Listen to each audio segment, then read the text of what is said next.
So I had to grab that video clip because I think it speaks for itself in a lot of ways. That we have the people that we know, and we have the people that we relate with and identify with, and the boxes that we draw for that are really actually kind of narrow, and they're not really well defined, and they're just kind of flaky things.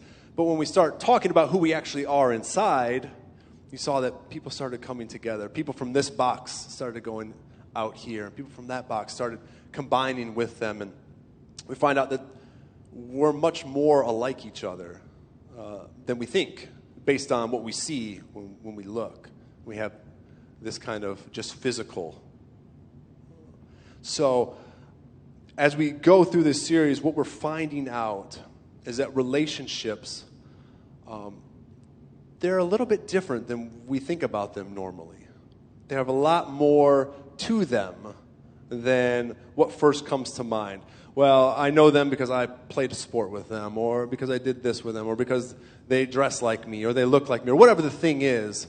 And then that's why we're friends, or that's why we're brought together. But we're finding out there's so much more to actual relationships, and really to building good relationships, than that physical appearance. And while these relationships can be amazing, they can be amazing to know other people and to do life with other people, we also know deep down that they can be difficult, that they can be scary, they can be draining, they can be painful and awkward, and they can be uncertain, our relationships. And so what I find is that because of these things, we can isolate. We can choose to move away from people because it can be scary to get known. It can be scary to be with other people. So a lot of times people will just kind of walk away or walk out or back off.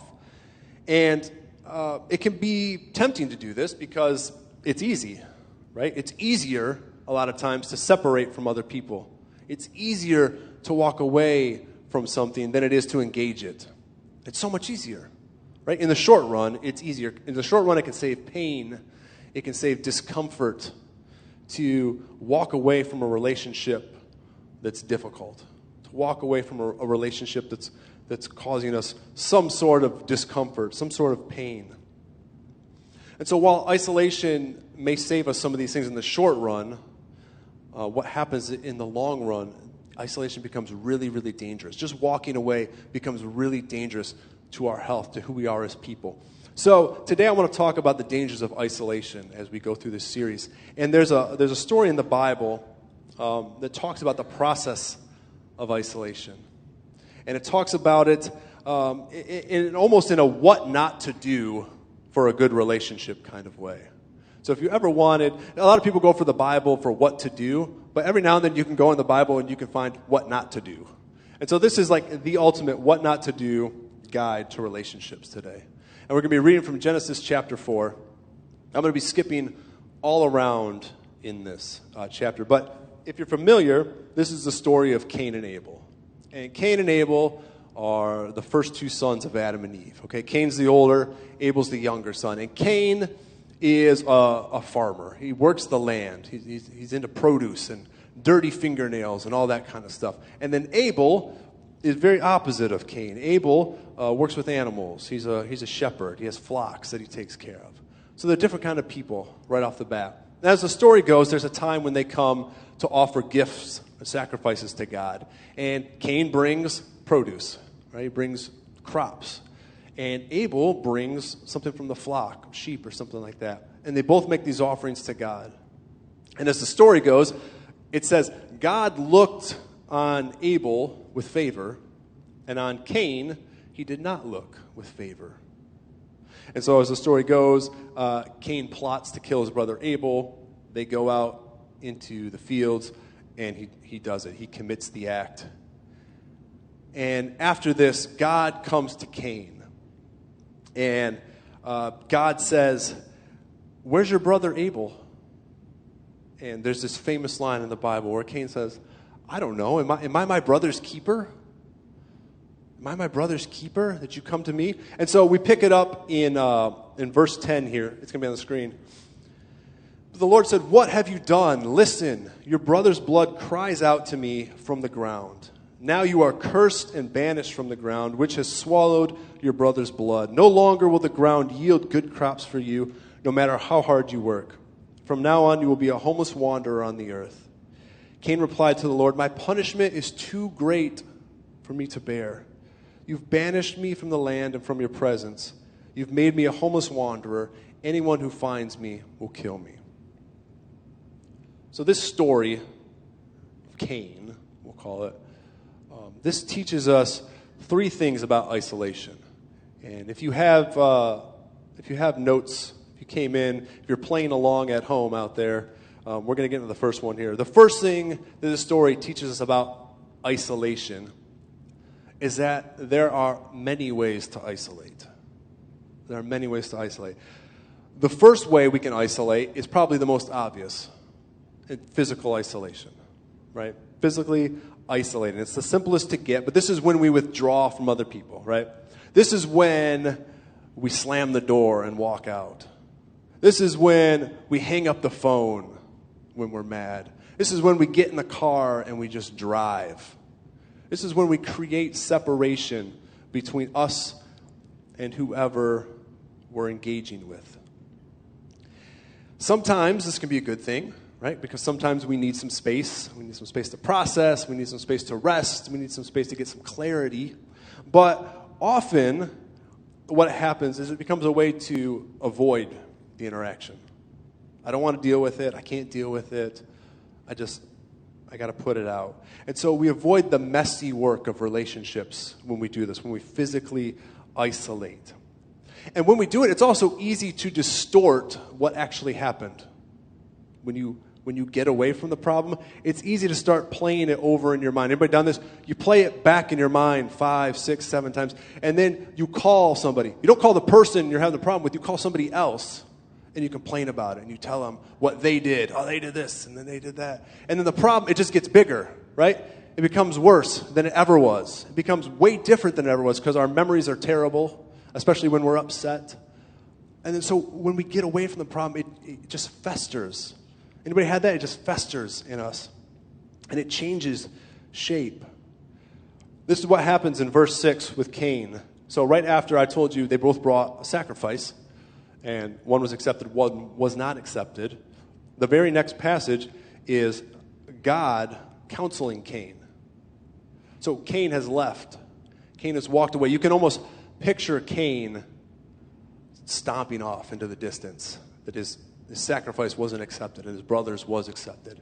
He stomps off into the distance and he lets it fester. He lets it wound him. And it says, the scripture says he's dejected. God says, why are you dejected? Why are you angry? He's bitter. He's jealous and embarrassed. You know, we get this way. We get embarrassed about what happened. We feel shame about what happened. And so as Cain lets it fester, it becomes a poor outcome as he kills his brother later on. But this type of physically separating ourselves, Paul said, it's okay to be angry. It's okay to get upset. Paul said, don't let the sun go down on your anger when you're angry with somebody. Don't let it go down. And it's kind of a nice phrase, but there's a lot of wisdom in that. Don't give it too much space. Don't separate too far. Don't let it build. Don't let it get forgotten. Don't let it fester. All these types of things that happen when we physically remove ourselves in relationship from the people that we're having difficulties with. Now, isolation is not just a physical thing. It's not just about proximity. It's not just about nearness and closeness. What it's about, the next 3 things we're going to talk about are a little bit deeper. But there's a study that's been going on for 75 years, which is very impressive for this kind of study. And a guy named Robert Waldinger is the head of a study. It's called the Harvard Study of Adult Development. The Harvard Study of Adult Development. And what they've done for 75 years, if they've followed the lives of 724 men for 75 years.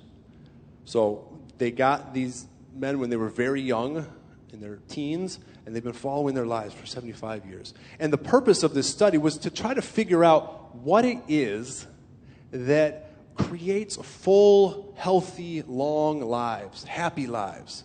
They were going to try to see if they could follow these people and they could discover what it is. And so these people are from all walks of life, all socioeconomic classes, everybody from bricklayers to corporate types. That there was one president of the United States was a part of this. So this wide spectrum of people.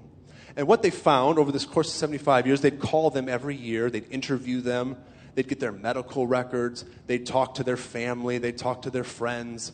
They would do all this kind of research on these people to see how they were doing, see how their lives were going. And what they found out was that it didn't matter for a single person how much money they made. It didn't matter what career path they chose.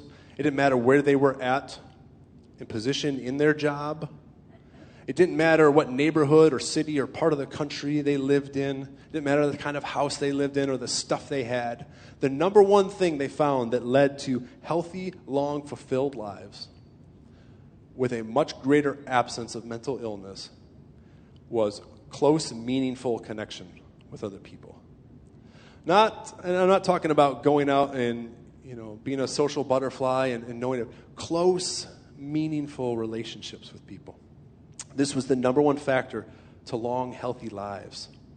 And so this leads us to the other three ways we can isolate. Now, these other ones, we don't always recognize them, but these are the ones that affect the quality of our relationships, okay? So you know that physical isolation is not the only thing. In fact, right now, you can be lonely in this room. You can be lonely in a crowd. You can be lonely in a relationship. So it's not just the physical proximity that matters in our relationship. Have you ever been with somebody who was obviously a million miles away? Right? You're talking to them, you're sitting there with them, and they're obviously gone. Anybody? Has this been you? Someone talks to you. You're paying attention? Yeah, of course I am, right? But you have no idea what just happened like the last 12 minutes of your life. This happens so much. This is mental isolation. This is mental isolation. When my son watches TV, you could do anything. You could I can clap my hands in front of him and snap. We could have a giraffe come and lick his face. He wouldn't notice. He's gone.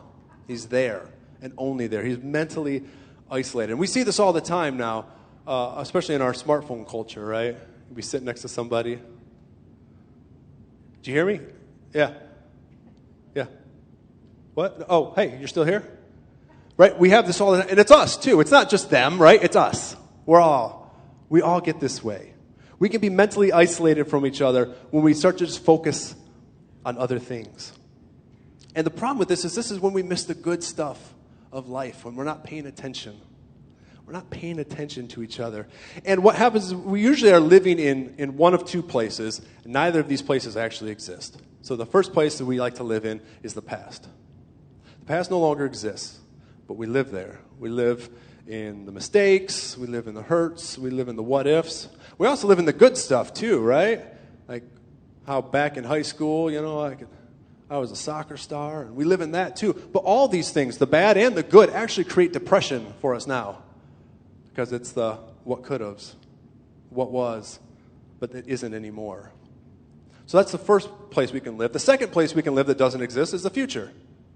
We spend a lot of time worrying about the details for that, and how do I get to here, and I got to plan for this, and I got to do that. And our minds just go there, and we can be away from the people we're with. But while living in the past often produces depression in whatever form, I don't always clinically, but some sort of depression, living in the future causes a lot of anxiety.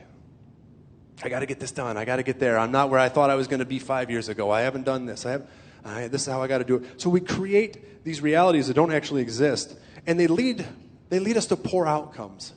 One thing that mental isolation leads to very often is addiction, in whatever form. You can be addicted to just about anything.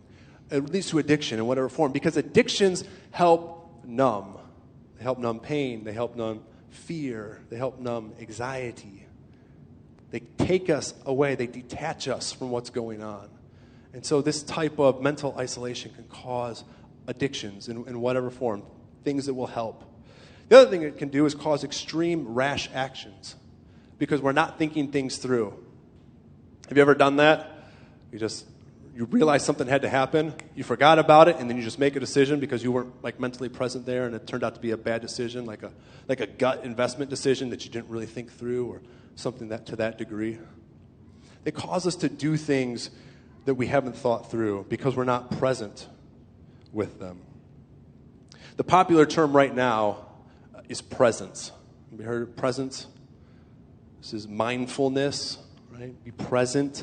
And presence is talking about when you're with somebody, be with somebody. When you're doing something, do that thing. Don't do 5 other things. Don't multitask. We can't actually multitask. Does anybody know this? We can't actually multitask. We're just shifting our focus really fast. Focus, focus, focus, focus, focus. It's like a dog seeing a lot of squirrels, right? It's not multitasking. He's just moving his head really fast. And that's what we think we're doing, but we're not, so we're not present. We're not in the moment. We're just shifting really quickly. But when you're present, you're calm. And when you're calm, you feel safer. And when you feel safe, you make better choices. When you feel safe, you relate better. This is presence. We need to get away from the mental isolation. Okay, the third one, emotional isolation. Anybody here ever asked, how are you feeling? How are you feeling? When I ask Jude how I am feeling, he goes, no, don't ask me. Because apparently I do it all the time.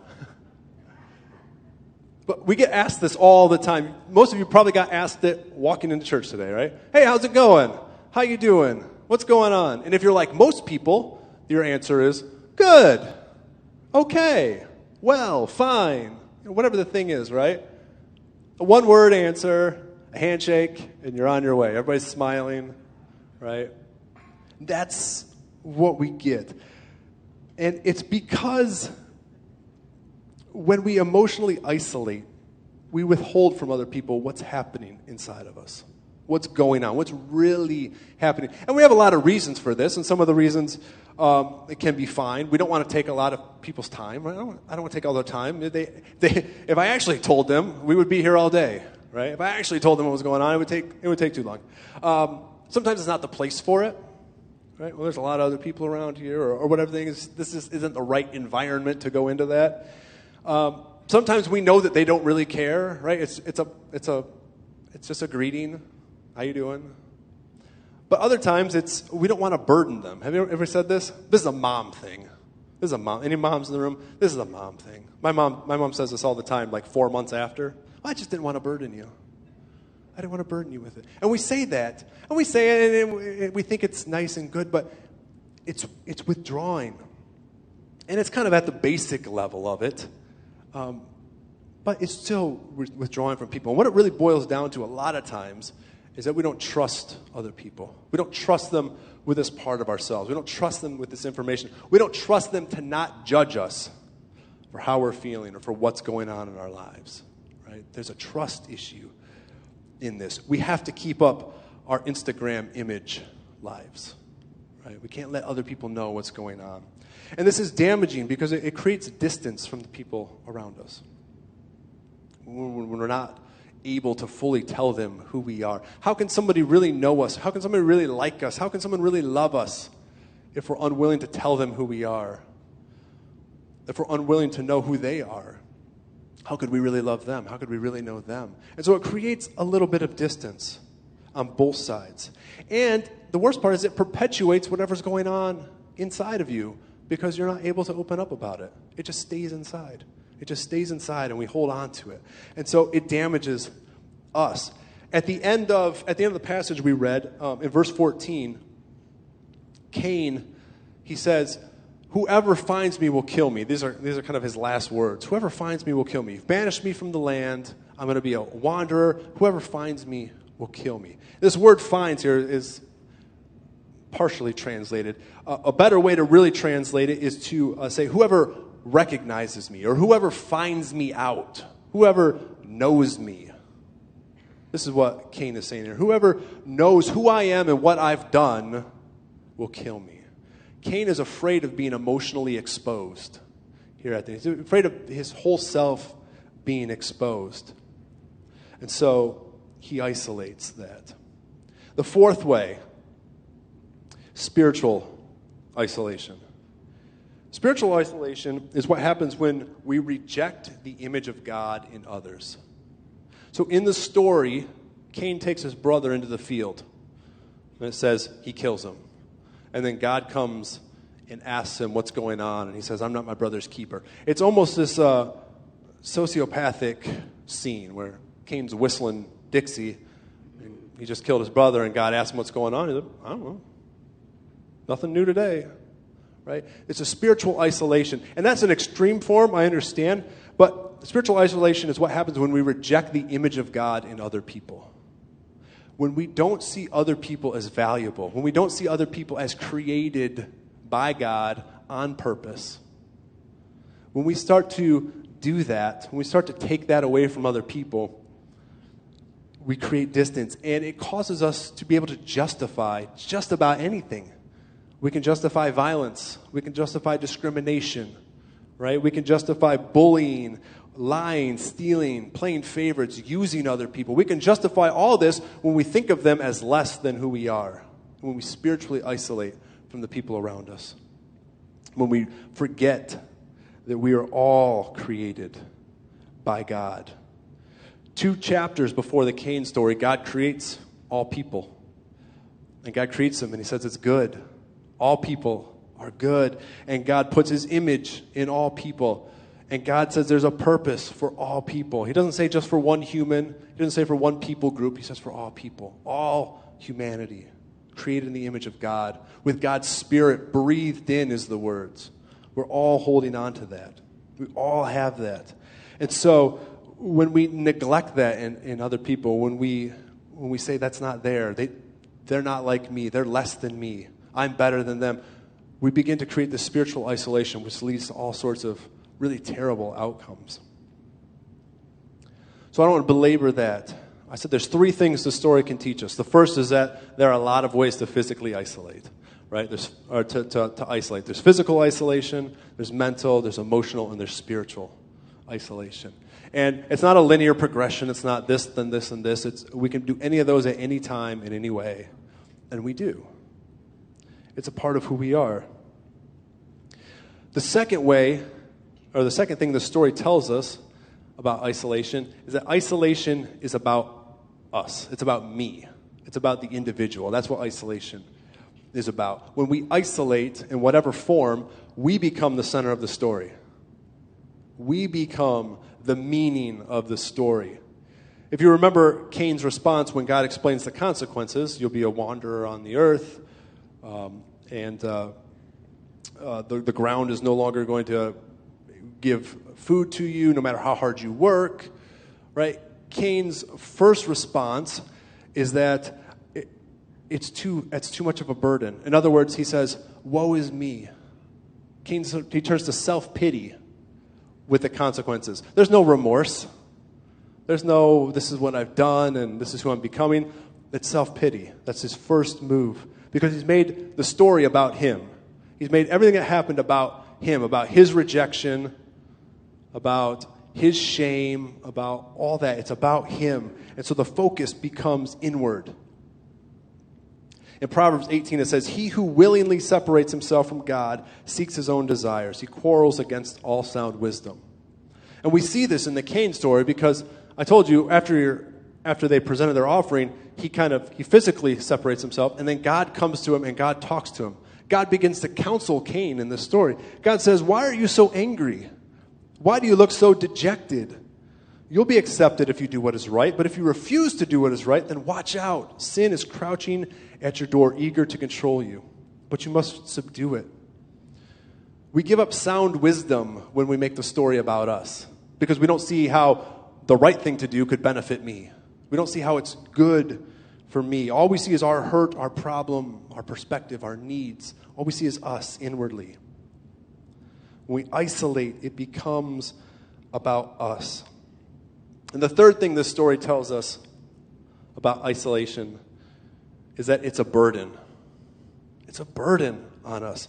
Do you know they use physical isolation as torture? It's a torture device because it's hard on, it taxes us to be separated from other people. Physically, mentally, emotionally, spiritually, whatever. It's a burden for us. Cain says this, my punishment is too much for me to bear. He understands that the separation is a burden. It's a terrible thing. He'll be a homeless wanderer. He says, I'm doomed, essentially. He understands that the quality of his life is tied into his relationships. It's tied into his connections. And that becomes a terrible burden for us. I'm going to end here in a second. But as I do, I want to tell you that there's another lesson here. So the 3 lessons we learned is that you can isolate in a lot of ways. That isolation makes the story about us. And that it's a burden. Isolation is a burden. But there's a bonus. There's a bonus lesson in the story. And it's the beautiful part of this story. The bonus here is that no matter what we've done, no matter what Cain has done, that God never isolates himself from Cain. God is always there for Cain. God never withdraws. And so at the very end of the story, after Cain says, whoever finds me will kill me, God speaks again. And God says, no, for I will avenge you sevenfold for anybody that tries to harm you. Okay? And then it says the Lord put a mark on Cain to warn anyone who might try to kill him. This end part of the passage is it's more of a literal translation than really the meaning of it there. So people have always speculated on what the mark of Cain is. Is it a scar? Is it physical appearance? Is it a nationality? Is it a reputation? Is what all these things is? But it misses what the words mean there. The word for mark also means miracle, which we miss so often because it doesn't make sense with how we want to tell the story, right? It says there's a miracle. God put a miracle on Cain. And as it goes on, it says that second time the word kill comes up in that sentence so that anyone would kill him. That word also means judge. So it's a very flexible word. So what I think the author is telling us here is that it's not that God is providing for his physical protection. God wants to make sure he doesn't die. He does that in the first part. If somebody kills you, they'll be guilty just like anybody else would be guilty. But then I'm going to give you a sign. I'm going to give you a miracle so that when people see you, they don't judge you, which is what Cain was worried about, right? Worried about people knowing who he was. And the sign, the miracle that I think God gave Cain was a fresh start. The ability or the opportunity for a fresh start. He could sit in his past. He could continue to isolate. He could continue to self-pity. He could continue to be wrapped up in himself. Or he could choose a new beginning. He could choose a fresh start. He could choose to begin to create better relationships. And the very next verse talks about how Cain got a wife and he had children and he started to create a community. He started to create a family. So I think Cain took the opportunity of a fresh start to create better relationships the second time around. So if there's anything that we can learn from this story, if there's anything that we can take away from the story of Cain, other than what not to do, is that no matter what we do, no matter where we fall on the spectrum of isolation, which we all do in various degrees at various times, no matter where we end up, it's not the end. There's always an opportunity for reconciliation. There's always an opportunity for reuniting. And that's what it's all about. Paul says that God was in this world reconciling it unto himself. And now we have been given the ministry of reconciliation. Reconciliation means uniting people. It means bringing it back together. We have all in some ways broken relationships. We've all had relationships broken. We've all separated at some times. But there's a way to come back together. And I think that God is always doing that. God has given that as a gift to us.